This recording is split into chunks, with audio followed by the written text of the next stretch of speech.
کتونکو علب خان شیرپوی مو ملګری را سره محمود جان عمرزی دی الحمدلله 400 کې په 24 چې کوم انتخابات روان دي نو دې وخته پورې بالکل پرامن روان دي. دې وخت کې دغه اطلاع ده چې په عمرزو کې 15 کسه چې کوم دنو گرفتار شوي دي چې دغه 15 کسانو کې د پی ټی آی هم دي او د ان پی کسانو هم دي. دا به د وسلې په نمایش گرفتار کړي په بل سنه. دا مخال چې موږ په کوم پولینګ سټیشن کې موجود یو دا ډېر خم پولینګ سټیشن دی. دا پنیرک دی او دې کې د پاکستان تحریک انصاف د صوبایي مشر د سابقه امنه فضل محمد خان اوټ دی. خو دې وخت کې لسنیمې بجې کېدونکې دي په یو پولینګ بوت کې چې کم دی نو 15 اوټه 70 پورې اوټ اخیستې شوي دي یا 15 اوټه چې کم دی نو اچولي شوي دي. نو یعنې ټرن اوټ چې کم دی د خلکو دلچسپي نشته چې زه اوټ واچوم. لکه دې ټایم ته وګوره او 15 اوټ چې کم دی په یو پولینګ باندې اچولي کېږي یا په بل باندې اچولي کېږي. دلته کې د سکیورټي دپاره سخت ګامونه پورته شوي دي.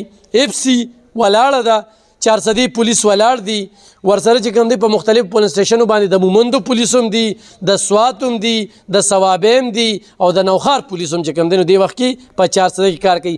سهار نه موږ لګیا یو کم پولیس والا چې په کم پولیس سټیشن باندې ډیوټي کوي هغوی ته نه د سهار ناشته میلاو شوې ده او نه پولیس ته چې کوم دی نو تیل میلاویږي. نو پولیس چې کوم دغه پولیس سټیشنو ته راغلل نو هغه ډېر په مشکل سره راغلل. خو زه مننه کوم دلته کې چې د کم چې ایجنټان ناست دي نو هغوی ډېر په خوشګوار ماحول کې په یو ډېر ښه ماحول کې دلته چې کوم ریټرننګ افسران دي هغه د دې خلکو نه ډېر زیات مطمئن دي، خوشحاله دي. نو د پنیرک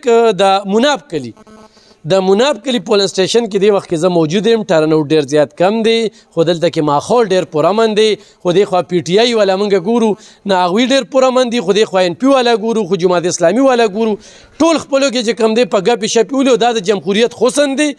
او زما به دې خلکو ته خواص هم دا وي چې دا لیډران د چا په کار نه راځي په دې باندې موږ طرفګنې هغوی چې دانلي کېږي یا غلطه کېږي یا زیاتي کېږي نو د خپل حق دپاره هر سړی له اواز پورته کول پکار دي. خو نه په دې باندې نه چې یاره دا په وړه وړه خبره باندې موږ پکې چغچې ګورو که نه هغې سره پولیس سټیشن یې بند شي نو چغچې به پکې نه ګورو. او دغه شانتې ماحول چې څنګه د مناب کلي دا ماحول دی خو د ووټران نه راځي، ووټران مطمئن یا دلچسپي نه اخلي. دا یو ډېره د اندېښنې خبره ده او دې کې دغه سیاسي ګوندونو کردار دی چې دوی خپل ووټران ولې تر دې وخته پورې راوینیستل او ولې تر دې وخته پورې نشته دي. بل پروګرام کې بلکې به سره بیا زیریږو. مننه.